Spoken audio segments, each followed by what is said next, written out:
یو حدیث ورته بیان کوم د ایمان به سم ډېر شي ډېر خوندور حدیث یو حدیث کې راځي وي پیغمبر صلی الله علیه وسلم خواته یو بوډا سړی راغی بوډا سپین ږیری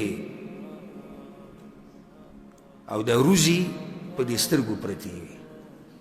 دومره بوډا شوی او امسا ورسره لاس کې وه راغی پیغمبر صلی الله علیه وسلم خواته یو تپوس کومه ورته وکړه صحابه کرام ډېر حیران شو چې ډېر لوی عمر والا سړی راغلی په خبرو هم داسې خاص نه پوهېدو څوک سړی عمر ډېر شي وایي خبرې صفا نه وي زه یو تپوس کوم هغې وکړه وی ارأیت رجلا عمل الذنوب وی دا هغه سړي په باره کې راته ووایه یو سړی دی چې ډېر ګناهونه یې کړي دي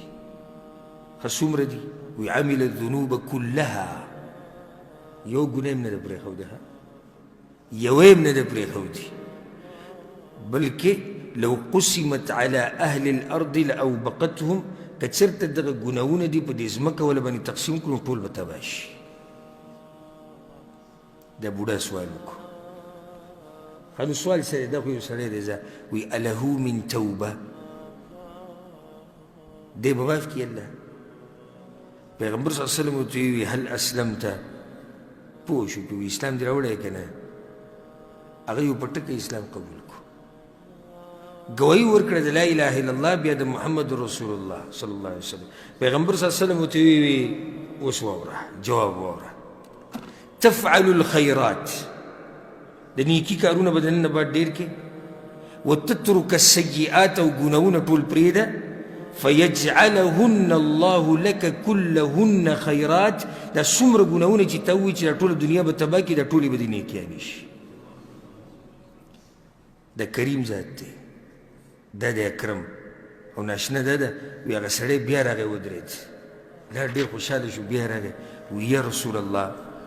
وغدراتي وفجراتي زما هغه ګناهونه فسق او فجور لکه بیا مې زړه داسې